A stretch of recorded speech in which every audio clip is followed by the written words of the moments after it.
Welcome back to Simply Listen. Today, I am going to share a very long, very deep story about a question we all ask. Is it better to have everything the world wants, or everything your soul needs? This is the longest Grade A English story we have ever created. It will take you to a place of perfect beauty, and a place of perfect emptiness. Please find a quiet place, take a deep breath, and let the journey begin. Once, in a valley where the mountains kissed the sky, lived a man named David. David was not just any man. He was known across the land because he had built the most perfect, beautiful house. The house was not made of simple stone. It was made of a white stone that looked like clouds, and it had a roof that shone like gold under the sun. Inside, the house was a palace. The floors were made of polished wood, the walls were covered in the finest silks, and in every room, there were treasures from around the world. There were paintings of ancient battles, statues of heroes, and soft, velvet chairs. David had spent 20 years of his life building this house. He did not build it to live in it, he built it so the world would look at it and say, "David is a king." And the world did exactly that. Every day, people would come to the gates of David's house. They would look at the golden roof and the perfect white walls, and they would whisper, "Look at David. He has everything." David would stand on his balcony, looking down at the people. He would smile and nod, and for a few minutes, he felt powerful. He would think, "I have beaten life. I have everything anyone could ever want." Then, the sun would set, and the people would walk back to their small, warm homes. They went back to their loud kitchens, their crying babies, and their simple, messy lives. They went back to where they were known and where they were loved. But David went back inside his perfect, beautiful, and completely silent house. This is the secret that David had not told anyone. This perfect house was not a home, it was a museum of emptiness. The soft velvet chairs were very comfortable, but no one ever sat in them with him. The beautiful tables were always set, but he always ate his dinner alone. The silence was not peaceful, it was a loud, demanding presence that followed him from room to room. He realized that he had built a perfect cage for a lonely bird. One day, David was walking in the small garden behind his house. He stopped near a simple, broken fence that marked the edge of his land.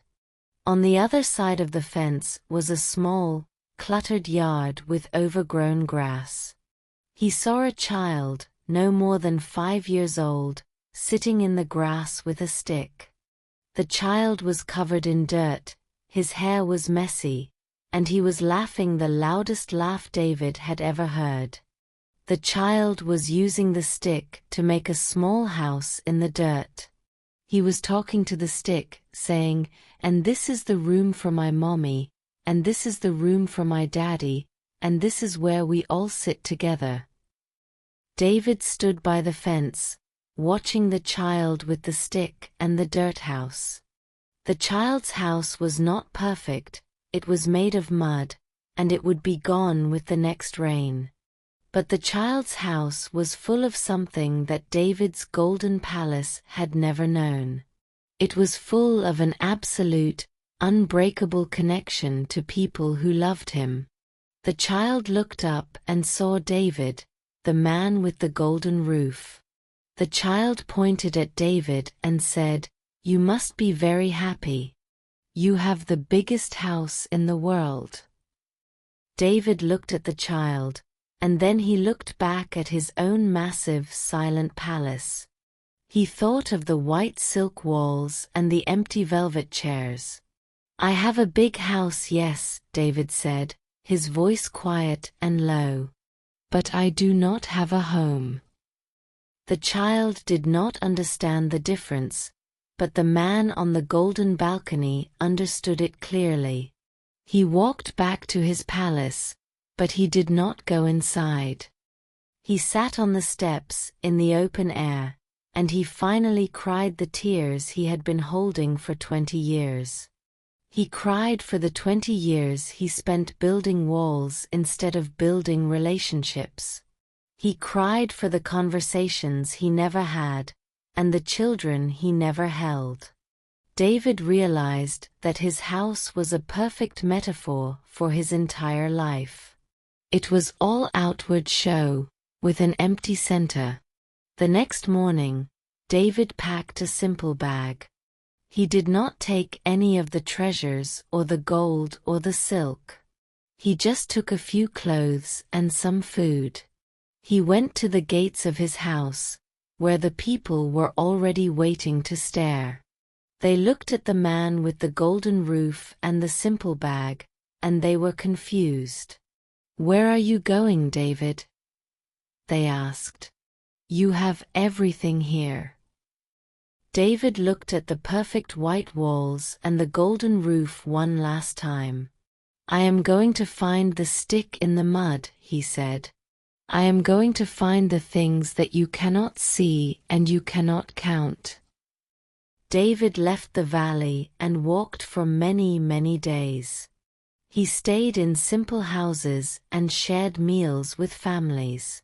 He learned to help people build real homes, where the laughter was loud and the tea was hot. He learned that the best roof is not made of gold, but of a family that looks up at the same stars. Today, the people in the valley still look up at David's big house. The golden roof is still there, and the white walls are still perfect. But the house is empty, and the doors are closed. It is a monument to a man who had to lose everything to find the only thing that matters. This is the big, long Grade A English lesson for you today on Simply Listen. The world will tell you to build a golden palace. It will tell you that more money, more things, and a better job will make you happy. But those things are only velvet chairs that no one ever sits in. Do not wait 20 years to find out that you are a lonely bird in a golden cage. Your job is not to build a big house.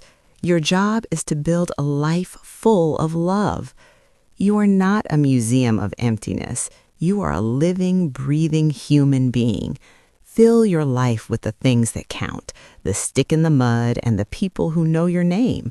Find a home in your own heart and find a home in the hearts of others. Once you find that, you will have more than a golden palace. You will have a truly wealthy life. Thank you for staying with me on this longest and deepest Grade A English journey on Simply Listen. You are valuable, you are loved, and you are enough right now as you are. Go out and build a real home today.